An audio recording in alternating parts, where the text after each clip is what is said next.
start over. Good morning. My name is Michelle Lee, and I'm a member of this congregation. Miriam Keeker will light our chalice. Please join me in our chalice lighting words found in your order of service. We light this chalice, symbol of our Unitarian Universalist faith, to remind us to connect in spirituality and service, to care for each other and the world, and to create loving community.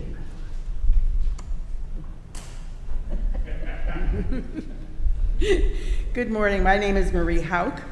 I am also a member of this congregation, and I welcome you to this service on the 5th day of Christmas. Tonight will be the 5th night of Hanukkah and the 4th day of Kwanzaa.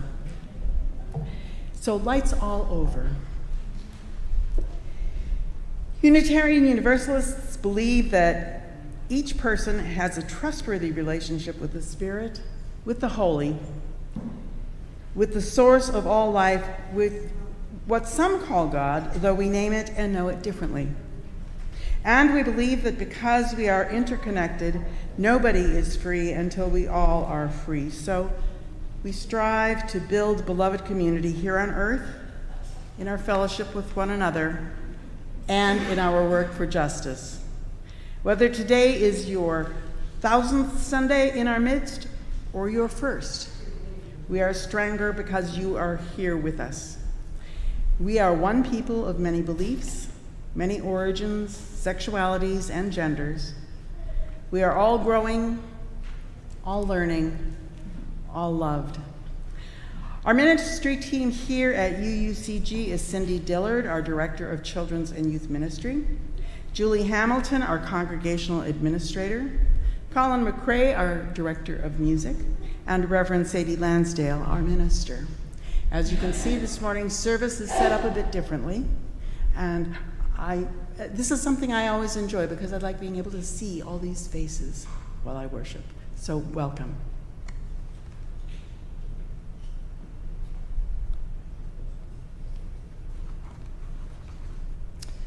A covenant contains the promises we make to one another in response to the great gift of living, holding ourselves to these holy aspirations.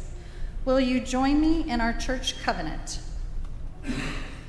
We, the members of the Unitarian Universalist Church of Greensboro, do covenant to promote a search for personal meaning, respecting the individual truth in a community process of quest, speak and act with caring, courtesy, and love, thereby maintaining our physical and spiritual safety for all, support UUCG and denominational efforts with our resources, combat injustice while promoting equality, nurture our children on their spiritual journey, hold ourselves to this covenant, especially during times of conflict and disagreement.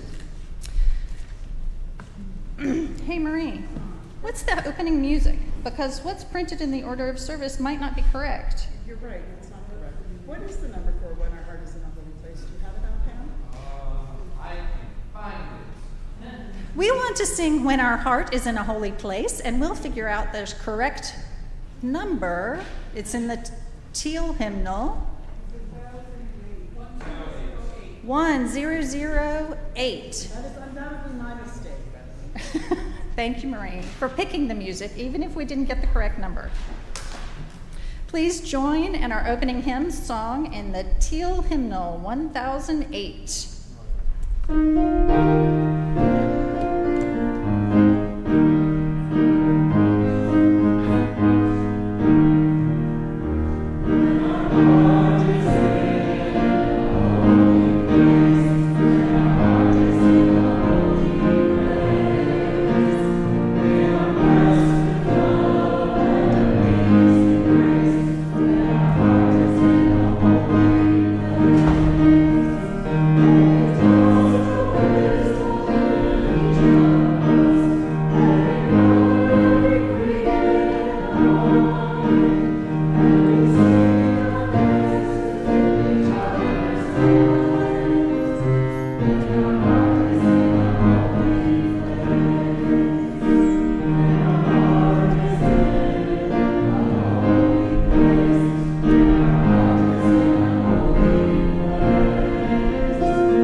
you're joining us in the sanctuary, won't you wave hello to everyone joining us online?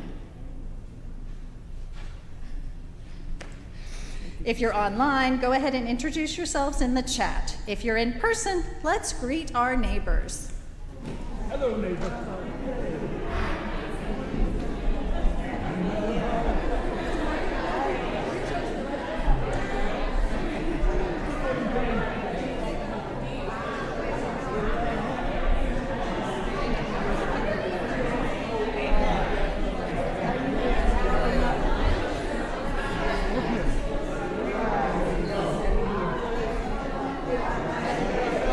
Good morning, my brother.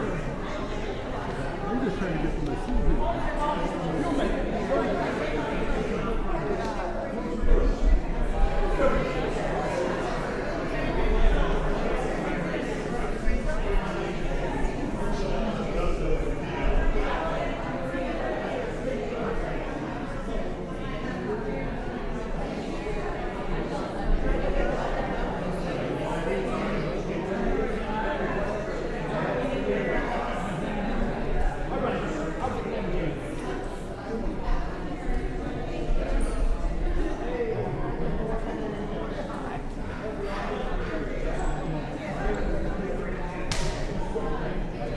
In this body, no fear.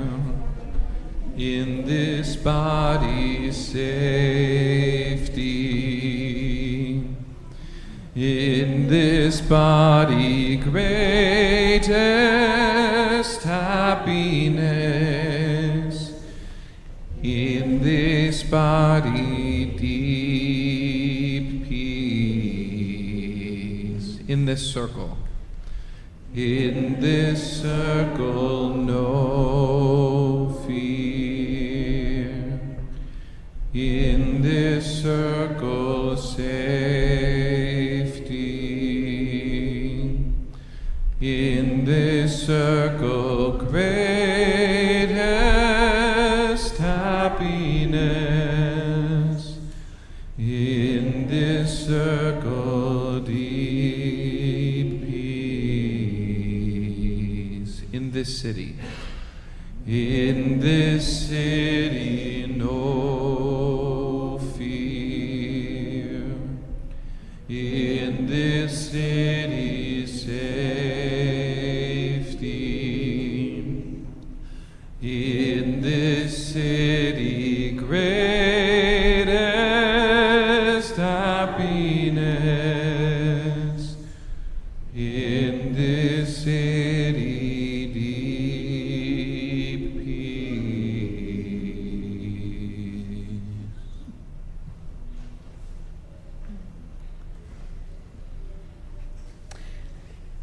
How beautiful it is to be together.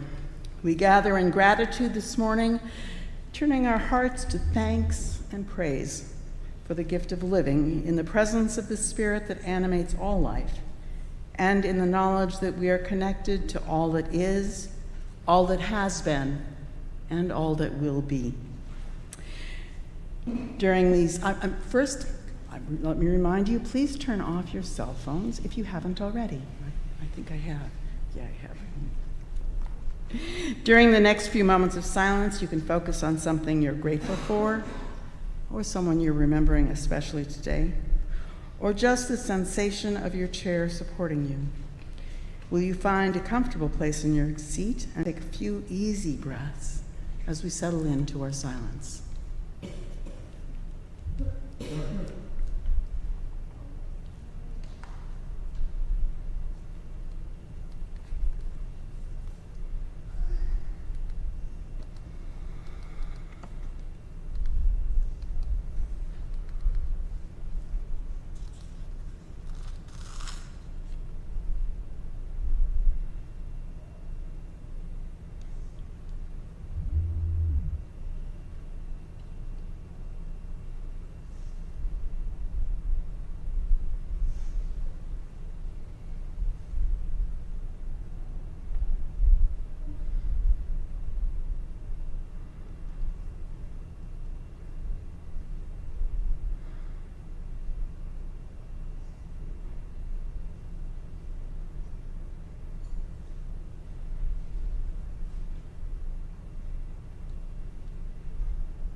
We bring the echoes in our hearts before our community and before the holy in this sacred space and time.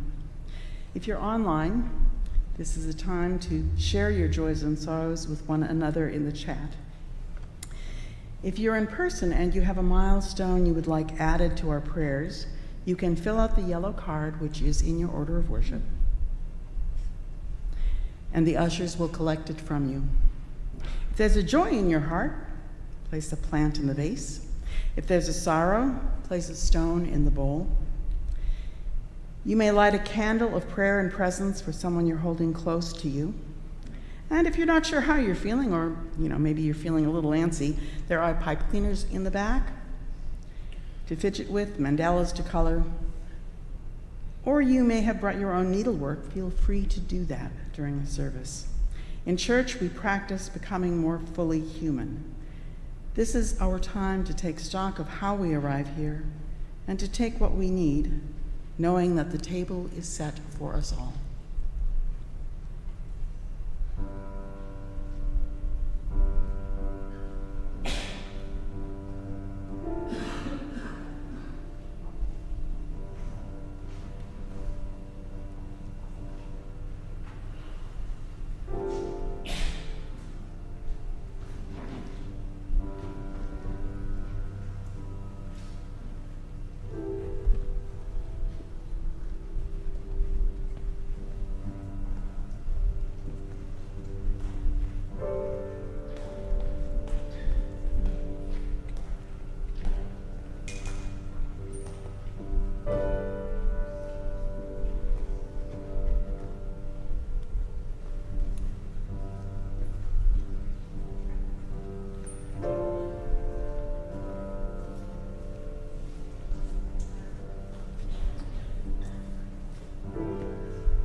Will you join me in prayer and presence?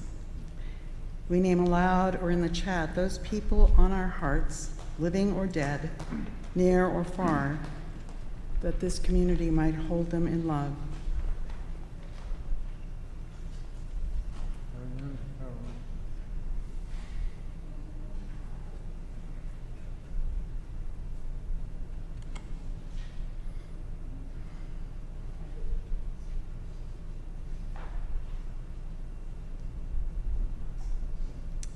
Bathed in silence and song, we offer our joys and sorrows alike, knowing that they are woven fine. Tessia Markland wants us to know that her husband's great-grandmother passed away Christmas Eve at the age of 101. She lived a very full life. Our prayers of joy for a life long and well lived, and sorrow for her passing. Our prayer this morning is by Victoria Stafford. Now is the moment of magic, when the whole round earth turns again towards the sun. And here is a blessing. The days will be longer and brighter now, even before the winter chill sets in. The dark universe is suddenly illuminated by the lights of the menorah, suddenly ablaze with the lights of the Canara, and the whole world is glad and loud with winter singing. Now is the moment of magic, and here is a blessing. We already possess all the gifts we need. We've already received our presents: ears to hear music, eyes to behold lights, hands to build true peace on earth, and to hold each other tight in love. We ask these things for ourselves, for those we love, and for those we do not yet love. Amen.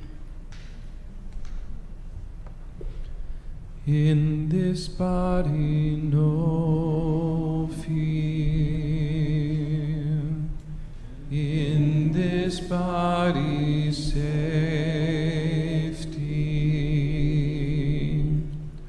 in this body greatest happiness,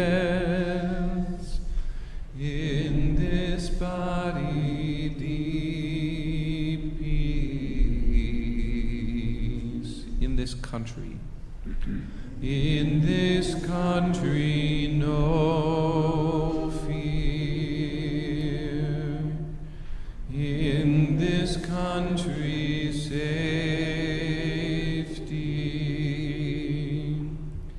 in this country greatest happiness,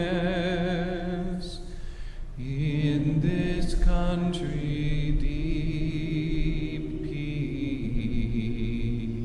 in this world no fear, in this world safety,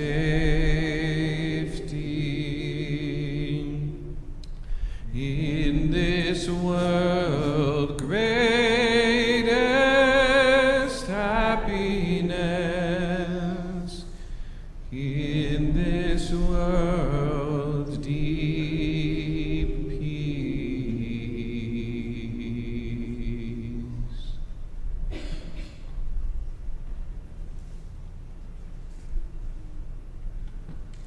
Our offering this month is split with the minister's discretionary fund.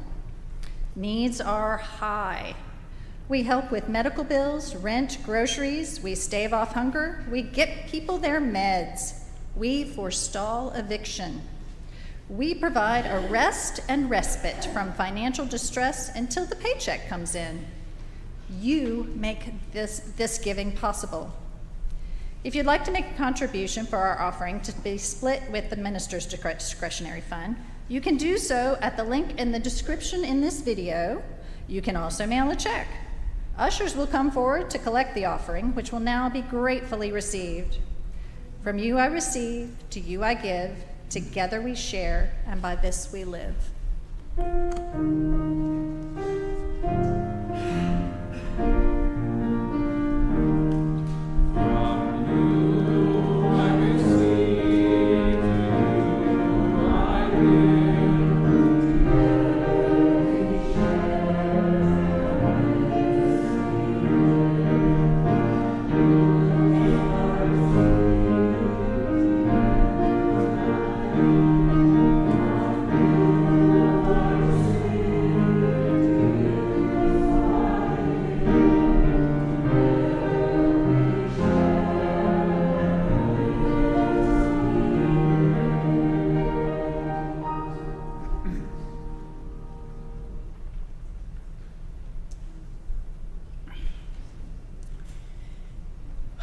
Milton was a pretty happy little kid. He liked his parents. He liked where he lived. He liked his school teacher. He even enjoyed school, although his favorite part was recess. He was just smiling all the time and chatty. One day during recess, a much bigger boy, whose name was Clark, came up to him and said, "Milton, what kind of a stupid name is Milton? You're weird," and pushed him down. Well, his teacher came and took his hand and sent Clark back into the building. But the more Milton thought about it, the more frightened he became, because on his way out of the playground, Clark turned to him and said, "You just wait till next time, I'm really going to get you." And so that evening, Milton was much quieter than normal, and he kind of picked at his food. He didn't even really have a good time when his dad took him to the ice cream shop after dinner. His parents and his grandfather noticed, but didn't say anything. That night, as he lay in bed, he worried more and more and more about what Clark might do to him next. He was so afraid he couldn't sleep. In his terror, he didn't even hear when a cat started screaming off in the distance. He didn't get very much sleep that night. The next morning, he got up very, very groggy. And the first thing he did, as he did every morning, was get up to go down and feed Snuggles, his cat, whom he adored. He walked into the kitchen, though, and screamed because Snuggles had blood on her ears and her tail was bit, and she had some fur missing. She'd obviously been beat up. It was terrible. He screamed, and his mother came running to see what was wrong. She comforted him and patched up Snuggles. And he took Snuggles into the living room and sat with him on his lap to comfort Snuggles. It wasn't very long before Snuggles started purring. And he said, "Grandpa, why is Snuggles purring? She just got beat up." Snuggles said, "Well, cats aren't like people. Cats always live in the now." He said, "What on earth does that mean?" He said, "Well, what happened before is in the past, and what's going to happen next is in the future, and cats are just satisfied living right now." He said, "Grandpa, can you live in the now?" And he said, "Oh, not all the time, but I sure practice. I try to live in the now."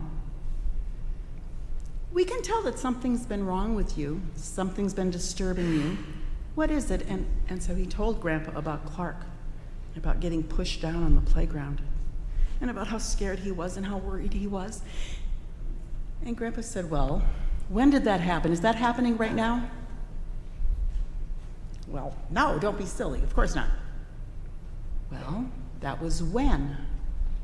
And what is it you're worried about?" "Well, I'm worried that he's going to do it again." "Well, that will be then. But those things aren't happening now. That's how you have to live in the now." Milton thought about that. He wasn't entirely sure he understood, but he thought about it. That night, he was still pretty worried. And so when he fell asleep, he had a nightmare. In his nightmare, Clark was chasing him down an alley, and at the other end of the alley was the dog that had beat up Snuggles, and he was terrified. He didn't know what to do. If he went forward, the dog would get him. If he went backward, Clark would get him. And then he looked off and saw a doorway, and he grabbed the doorway and he ran in, and there was the ice cream parlor, which seemed rather odd. It wasn't usually off an alley, but hey, it was the ice cream parlor. And the woman behind the counter said, "Hello, Milton. I've been looking forward to seeing you. I have something for you, something special." And he said, "Ooh, is it this month's special flavor?" And she said, No, it's better than that." And she reached down and she picked up an ice cream bowl, and in it was a bubble of light. He said, "Ooh, that's really cool." And he looked at it, and the bubble burst and disappeared.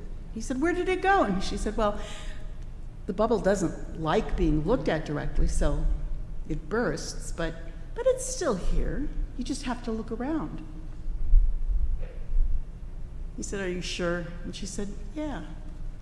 And just then he heard purring, and there on the ice cream counter was Snuggles, which was really odd, but he went with it. He said, "Oh, wait, I think I see a light in Snuggles. Is that right?" And she said, "Yes, you do. Where else do you see it?" And he looked at the ice cream clerk and looked in her eyes and said, "Your eyes are beautiful, and they have a light behind them, don't they?" And she said, "Yes. There's a light in each of us. Your grandpa taught you the secret of the outside of now. But this is the secret of the inside of now. It's the light inside of you. And if you're very quiet, you can feel it. You might not be able to see it always, but you can always feel it. And it will always bring you comfort." The next day, Milton went to school. He was still a little bit worried about Clark, but he decided to try to practice what his grandpa said about the outside of now and what he learned in his dream about the inside of now. That afternoon, when he went into the bathroom and he was washing his hands, somebody else came into the room and he looked up and it was Clark. Clark didn't really look at him. And he looked at Clark a little longer and said, "Boy, he looks really unhappy. I'll bet that's why he hurts other people, because he's not very happy. But I'll bet he's got light inside him too if he learns to feel for it." And so that's how Milton learned the secret of living in the now.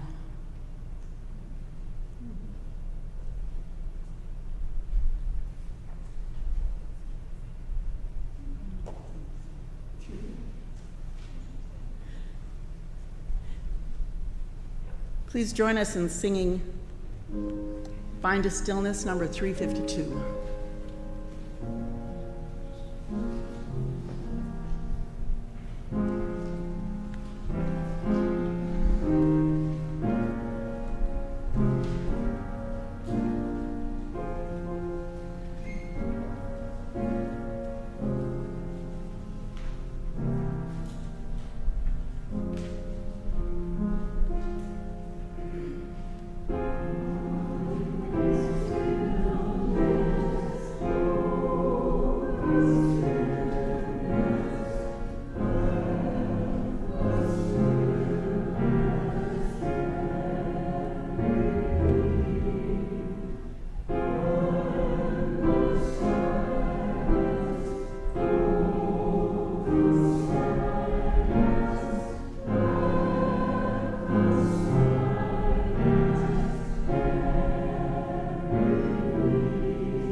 We are almost ready to start walking the labyrinth, but I want to share a few things with you first. Labyrinths can be found on almost every continent. The oldest are almost 4,000 years old. There are many patterns, both historical and modern, and they are different from mazes. A maze has choices and dead ends and needs to be solved. A maze is designed to get you confused and lost. A labyrinth, however, is circuitous. It's one path. You start at the beginning and follow the path where it leads. There are twists and turns, but the only choice is to continue forward or go back. A labyrinth is designed to get you clear and found. This labyrinth was made by Tony Gonzalez, Merritt Waite, David Williams, Michael Kay, and Ken Williams. Thank you all a bunch for putting it down yesterday. I appreciate it. We all appreciate it. We have two permanent labyrinths outside. One is visible through the windows, and another different pattern is in the woods. The weather is not ideal today for outdoor walks, but the outdoor labyrinths are always available. We also have finger labyrinths with us today. You may have seen them when you first came in. You're welcome to try them, take them back to your seat if you want, passing them on to others when you are through. The large double wooden one can be used with both hands at the same time, or you can share it and two people can do it. The paper labyrinths are yours to take home and keep if you would like them. A labyrinth can be a sacred space for us to be here now. A labyrinth can help us feel the light within ourselves and within each other. We move through a labyrinth in 3 stages. Release, walking in to the labyrinth. Receive, which is reaching the center. And return, which is walking out and reconnecting with the world. In the center of this labyrinth, there are pebbles and shiny things if you'd like to take one out with you to carry back out into 2025. It can represent something you need, like persistence or hope, or remind you of the wisdom or realization you may have found in the center.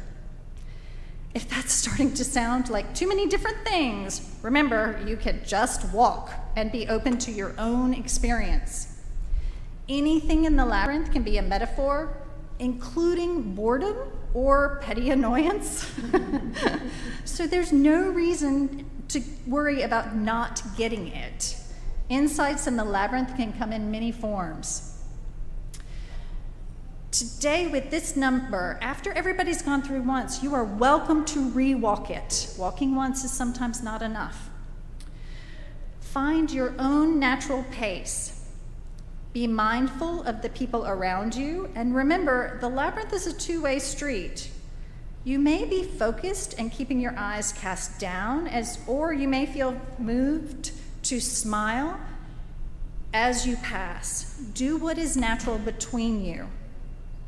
You may find it helpful to pass in the turns or to wait in the turns and let others pass you.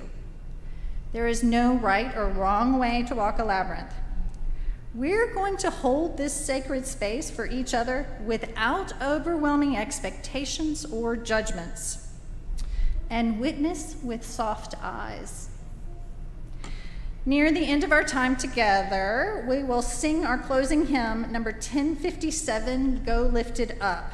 If you are still walking, please continue. There is no hurry. You will be in the right place in your journey. This morning, we'll start our walk by energizing the labyrinth, moving to some fast-paced music, dancing, skipping, etc. Those of you who prefer moving quickly, especially children, will want to participate in this early part of the walk. When the music changes, we'll become more contemplative. Those of you who prefer a slower walking pace will want to make your way towards the entrance then, and I'll be there to invite you into the labyrinth when it's your turn. Colin, you want to get us started with some fast-paced music?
Please join us in our closing hymn, number 1057, Go Lift It Up.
As Michelle said earlier, feel free to continue to walk the labyrinth, and even after the service has ended, you are welcome.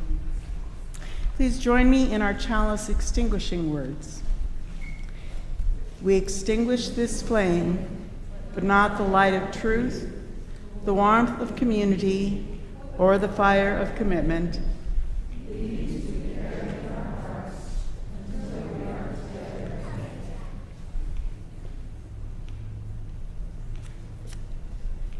If you're online and you'd like to get more connected, you can click the link in the description of this YouTube video and let us know how we can connect with you. If you're here in person, you can fill out the online form at the visitors table or later at your convenience. And stick around after worship for post-worship reflections, which will end right at noon. If you are interested in either more information about the labyrinth or discussing what your experience has been walking the labyrinth, we will gather over in this area about 10 minutes after the service ends. The only other announcement is to remind everybody that there's an intergenerational game night coming up this Saturday. It's something I always enjoy, and this will be the first month in 4 that I will be able to attend, so I'm looking forward to it. May the magic of this moment go with you as you leave this place. Amen. Please join me in our benediction hymn, number 1058, Be Ours a Religion.